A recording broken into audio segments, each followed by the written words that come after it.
Seat కాదు కావాల్సింది, court. నా మీసం కోసుకుంటా, 2000 కోట్లు ఖర్చు చేయకపోతే మీసం కోసుకుంటా. భగత్ సింగ్ ఒక ఉప్పెన, ఒక ఉరుము, పవన్ కళ్యాణ్ ఒక తురుము. ఆ లుక్ చూస్తే నాకు మైకేల్ జాక్సన్ గుర్తుకొచ్చినానా, మైకేల్ జాక్సన్ పాతలాగా అనిపించినానా. అసలు మైకేల్ జాక్సన్ పవర్ స్టార్ ని చూసే డాన్స్ నేర్చుకున్నాడు అనిపించినానా నిజం చెప్పాలంటే. రాజకీయాలలో ఆయననే ముందుంటాడు, అరే సినిమాలలో ఆయననే ముందుంటాడు, స్టైల్లో ఆయననే ముందుంటాడు.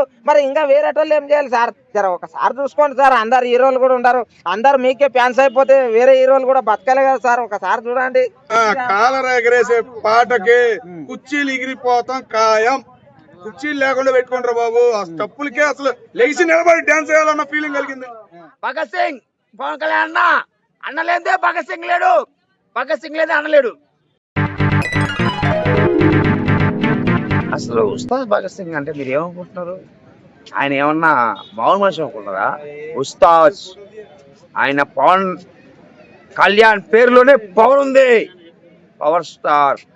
ఆయన్ని టచ్ చేయాలంటే జన్మజన్మలెత్తాలా. ఆయన్ని జోలికొస్తే ఏ ఒక్కడైనా అందరు మనుషులే. మనిషిగా గౌరవించేవాడు ఒక వ్యక్తి, ఆయనే పవన్ కళ్యాణ్.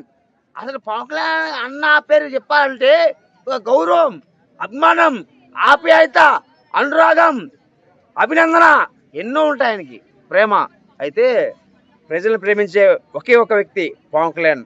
అయితే ఒకటే చెప్తున్నానండి, జీవితంలో గుర్తుపెట్టుకోండి, నిన్ను ఎవరు మోసం చేయడు, నువ్వే మోసం చేసుకుంటున్నావు. ఇలాంటి వాళ్ళని మళ్ళీ పుట్టాలంటే భూమి తత్తరిల్లాలా, అది పవన్ కళ్యాణ్ అంటే. అయితే ఉస్తాద్ భగత్ సింగ్ చెప్పాలంటే ఆ సినిమాలో ఒక క్లారిటీ ఉంది. ఉస్తాద్ భగత్ సింగ్ క్యారెక్టర్ వచ్చింది, భగత్ సింగ్ మళ్ళీ పుట్టాడు. తొడగొండ చెప్తున్నా, భగత్ సింగ్ పవన్ కళ్యాణ్ అన్నలేదే భగత్ సింగ్ లేడు, భగత్ సింగ్ లేదే అన్నలేడు. అన్నే భగత్ సింగ్, ఉస్తాద్ భగత్ సింగ్. అయితే బద్రీనాథ్, ఖుషి, తొలి ప్రేమ స్టార్ట్ అయింది. తమ్ముడు సినిమా, ఎన్ని సినిమాలు ఆయనకి? 3-4 రోజులు అయింది. అప్పుడు చెప్పలేదు, మీరు ఇంకేం తెలియదు. అయితే మీ క్వశ్చన్ ఏంటి? ఇప్పుడు ఎన్ని కోట్లు కలెక్ట్ చేస్తాం అనుకుంటున్నారు ఉస్తాద్ భగత్ సింగ్? 150 కోట్లు ఒక రోజు కలెక్ట్ చేస్తుంది. First day 150. టోటల్ గా ఎన్ని రోజులు ఎంత కలెక్ట్ చేస్తుంది? టోటల్ గా ఒక 2000 కోట్లు. 2000 కోట్లు ఈజీగా 100%. నా మీసం కోసుకుంటా, 2000 కోట్లు కలెక్ట్ చేయకపోతే మీసం కోసుకుంటా. ఉస్తాద్ ఆయన శ్రమాన్ని చూసిన, ఎందుకంటే ఉస్తాద్ భగత్ సింగ్ నేను యాక్ట్ చేసిన. ఆడు కుర్చీ మడత పెట్టినట్టే కాదు, ఈయన మొత్తం హైదరాబాద్ మడత పెట్టుకుంటాడు. ఆంధ్ర నాది, తెలంగాణ నాది అన్నాడు, 2 నాది, నేనే సీఎం, నేనే డిప్యూటీ సీఎం అన్నాడు. అని ఏమనలే, మనం అన్నాం ఆయనకి సీటు అవసరంలా, ఆయనే పెద్ద సీటు కాదు కావాల్సింది, పోటు పొడిస్తే దిగాలి, అది ఉస్తాద్ భగత్ సింగ్ అంటే. ఉస్తాద్ భగత్ సింగ్ ఒక ఉప్పెన, ఒక ఉరుము, పవన్ కళ్యాణ్ ఒక తురుము. ఆయన ప్రజలకు ఒక దేవుడు, ఇక అందరిని ఆదుకునే ఒక మన సేవకుడు. ఆ వ్యక్తిది ఒక సినిమా వస్తున్నది ఇప్పుడు, ప్రతి ఒక్కరు ఆ మూవీ చూడగలరని నేను కూడా చెప్తున్నా.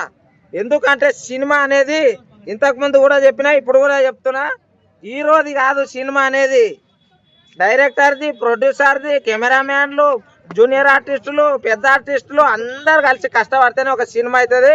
వాళ్ళ కష్టం బతకాలి, వాళ్ళ చెమట అనేది ఒక 4 చుక్కల లోపలికి తిండికి ఇంత తిండి 4 ముద్దలు పోవాలంటే వాళ్ళు దినం కష్టపడితే సినిమా వస్తుంది. దయచేసి సినిమాలను రాజకీయాలలో పెట్టి తొక్కే ప్రయత్నాలు చేయకూడదు. సినిమా తీయడానికి పావుల ఖర్చు అయింది, రూపాయి వస్తే బాగుండిద్ది. 100 రూపాయలు గాజేయటం సమయమే అని అంటావా? మరి అట్లయితే బ్రేకింగ్ న్యూస్ లేసుకైతే అవునా?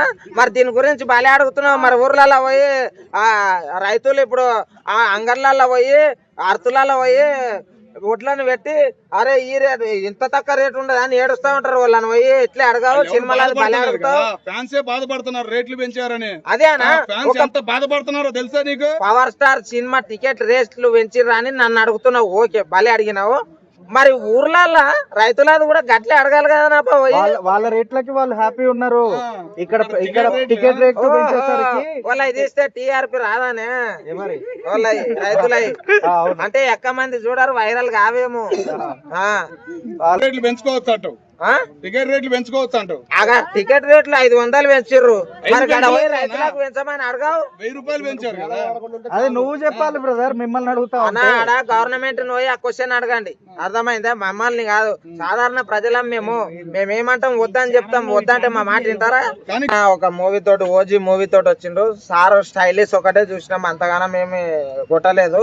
ఈసారి ఉస్తాద్ భగత్ సింగ్ తోటి మళ్ళీ ఒక గబ్బర్ సింగ్ వస్తున్నదని నేను అనుకుంటున్నా. రికార్డుల మోత అయితే మోగుతుంది, ఎందుకంటే రేట్లు కూడా అట్లున్నాయి కాబట్టి. ఇంకొక విషయం ఏంటంటే పవర్ స్టార్ గారు చాలా చాలా అంటే చాలా కష్టపడి తీస్తుంది మూవీ అనేది. అందరు కష్టపడతారు, ఈయన కష్టపడతాడా అని అందరు అనుకుంటుంటారు, కానీ ఆయన ప్రజలతోటి ప్రజా సమస్యలు తీరుస్తున్నాడు. ఒక్కొక్క రోడ్లు వేస్తున్నాడు, ఒక్కొక్క ఏం లేకుంటే అవి ఇస్తున్నాడు, వాళ్ళ సమస్యలు తీరుస్తున్నాడు. మళ్ళీ వచ్చి సినిమాలు తీస్తున్నాడు. చాలా అంటే చాలా కష్టపడుతుండే ఆయన. ఇక సినిమాల పైసలతోటి కూడా చాలా ఆదుకుంటున్నాడు మందిని. జర అలాంటి వ్యక్తుల సినిమాలు చూడడం బెటర్ అని నేను ఫోన్ లోని ఆ కట్అవుట్ చూస్తా ఉంటే చాలా మంది పూనకాలు అంటారు, మరి థియేటర్ లో ఆ కట్అవుట్ చూస్తే ఎట్లా ఉంటుంది? రీసెంట్ గా కూడా చెప్పానన్నా, కాలర్ ఎగరేసే పాటకి కుర్చీలు ఎగిరిపోతాం ఖాయం.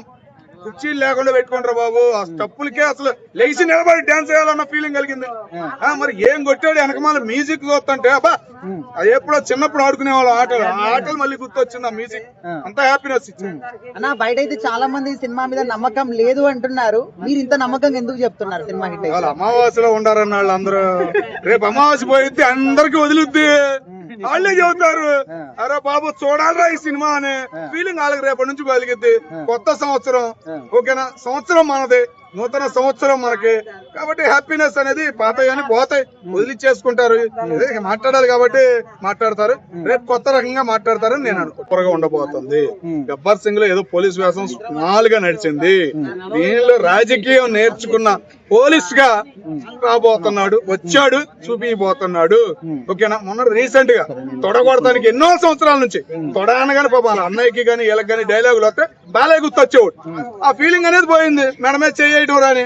ఇప్పుడు అంతే, కాలర్ ఎగరేసే పాట మాత్రం హైలైట్ అనిపించింది. ఆ పాట సినిమాకి సూపర్ హిట్ కొట్టబోతుంది. ఓకే అన్న, ఈ పాటలు వచ్చినప్పుడు మరి థియేటర్ లో కుర్చీలు, ఆ బాక్సులు, స్క్రీన్ ఉంటదంటారా? పోతారు కంపల్సరిగా డ్యామేజ్ అయితే అయ్యిద్ది, తట్టుకోవాలి. తీసుకున్న సినిమా హాల్ వాళ్ళందరూ ముఖ్యంగా తట్టుకోవాలని చెప్పేసి నేను అనుకుంటున్నా. రీసెంట్ గా పెద్ద పెద్ద సినిమా హాల్ కూడా ఓపెన్ అయ్యింది, 4000 5000 రేట్లు పెట్టారు, అయినా కానీ ఎరగడం ఖాయం. అది ఒక హ్యాపీనెస్, ఎందుకంటే రేట్లు పెంచారు కదా, ఈ బాధ అనేది ఎప్పుడైనా తర్వాత తెలిసిందని నేను అనుకుంటున్నాను. ఓకే అన్న, ఓవరాల్ గా ఓజీ సినిమాతో 300 కోట్లు అన్నారు, మరి ఈ సినిమా ఏ రేంజ్ కలెక్షన్స్ వస్తాయి? దాటిద్దన్న, ఎందుకంటే నేను ఎండదాకా ఏదో అనుకున్నా గానీ 500 కోట్లు అయితే తొలి రోజు దాటిద్దన్న హ్యాపీనెస్ అయితే నిన్నటి నుంచి నాకు మొదలైంది. ఎందుకంటే మాట్లాడిన సెటర్లు గానీ కింద కామెంట్లు గానీ చూస్తుంటే నాకు అర్థమైంది 5 అయితే దాటి.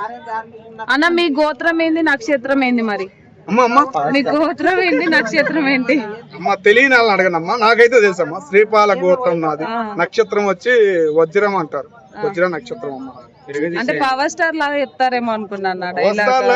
నేను చెబుతుంది అదే కదమ్మా, తెలియని వాళ్ళు ఉంటారు, మనకు తెలుసు. ఆ లుక్ చూస్తే నాకు మైకేల్ జాక్సన్ గుర్తుకొచ్చినానా, మైకేల్ జాక్సన్ తాతలాగా అనిపించినానా. అసలు మైకేల్ జాక్సన్ పవర్ స్టార్ ని చూసే డాన్స్ నేర్చుకున్నాడు అనిపించినానా, నిజం చెప్పాలంటే. బాబా ఏమన్నా ఉండారా, ఆయన ఇట్లా పెట్టి ఇట్లా అన్నాడంటే బాబా ఏమన్నా. థియేటర్ లో మాత్రం ఫ్యాన్స్ పూనకాలే చూడనా నిజంగా. అంటే శ్రీలీలో ఇంకోటి పవర్ స్టార్ గారు ఇట్లా నడుచుకుంటూ వస్తుంటే ఒక ఫోటో చూసిందానా, బాబా అది సాంగ్ ఇట్లానో ఏమనుకుంటా. చూస్తేనంటే ఆయన ఒక 17 ఏళ్ళ పిల్లగానిలాకుండా అసలు ఏం తింటాడు అసలు పవర్ స్టార్. అసలు డైలీ పవరే తినేట్లాకుండా నాకు తెలిసి. ఒక రాజకీయాలలో ఆయననే ముందుంటాడు, అరే సినిమాలలో ఆయననే ముందుంటాడు, స్టైల్లో ఆయననే ముందుంటాడు. మరి ఇంకా వేరే వాళ్ళు ఏం చేయాలి సార్? జర ఒకసారి చూసుకోండి సార్, అందరు హీరోలు కూడా ఉంటారు, అందరు మీకే ఫ్యాన్స్ అయిపోతే వేరే హీరోలు కూడా బతకలే కదా సార్, ఒకసారి చూడండి. అంటే పవర్ స్టార్ ని చాలా వింటేజ్ లుక్స్ లో చూపిస్తానని హరీష్ శంకర్ గారు మాట ఇచ్చారు కదా, అలాగే ఉన్నారా మరి? హరీష్ శంకర్ ఒక తుర్ము, ఒక కేక, ఒక గబ్బర్ సింగ్, ఒక సర్దార్ గబ్బర్ సింగ్, అర్థమైందా? హరీష్ శంకర్ గారు కాన్ఫిడెన్స్ తోటి తీసింది మూవీ. ఏంటంటే ఈ మూవీ పక్క బ్లాక్ బస్టర్ అని ఆయన మైండ్ లో ఫిక్స్ అయిపోయాడు.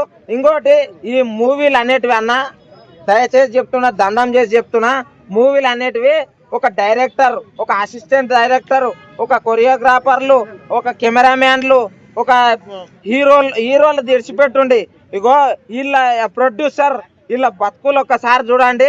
దయచేసి పార్టీల పరంగా తీసుకొని సినిమాలని తొక్కే ప్రయత్నాలు చేయకండి. దయచేసి దండం పెట్టి చెప్తున్నా. ఎందుకంటే పొద్దాడు సనం కష్టపడతారు. ఒక పెయింటింగ్ స్టార్ అంజీ తెలుసా, ఒక యాక్టర్ గా నేను చూసిన డైరెక్టర్ల ప్రొడ్యూసర్ల కష్టాలు ఎట్లుంటాయో, ఒక మన కెమెరామెన్ల కష్టాలు ఎట్లుంటాయో నేను చూసిన. దయచేసి చెప్తున్నా, సినిమాలని రాజకీయాలు చేయకండి. ఇది వేరే వాళ్ళ లైఫ్లు. ఇగో హీరోలు అనేటోళ్ళు వచ్చి కష్టపడతారు, కూలీ తీసుకుంటారు, వెళ్ళిపోతారు. ఇప్పుడు ఏంటంటే ఇప్పుడు జీవితాలు ఎవరెవరు ముడిపడి ఉంటాయంటే ప్రతి ఒక్కరు సినీ పరిశ్రమలో ఎంతో మంది పని చేస్తూ ఉంటారు. వాళ్ళ జీవితాలు దీనిపైననే ముడిపడ్డాయి. దయచేసి చెప్తున్నా, ఎవరెవరి పార్టీల అభిమానులు ఉన్నా కానీ అందరు సినిమాని సినిమా రూపంలో చూసి ఈ సినిమా ఇండస్ట్రీని కాపాడండి. కాపాడండి.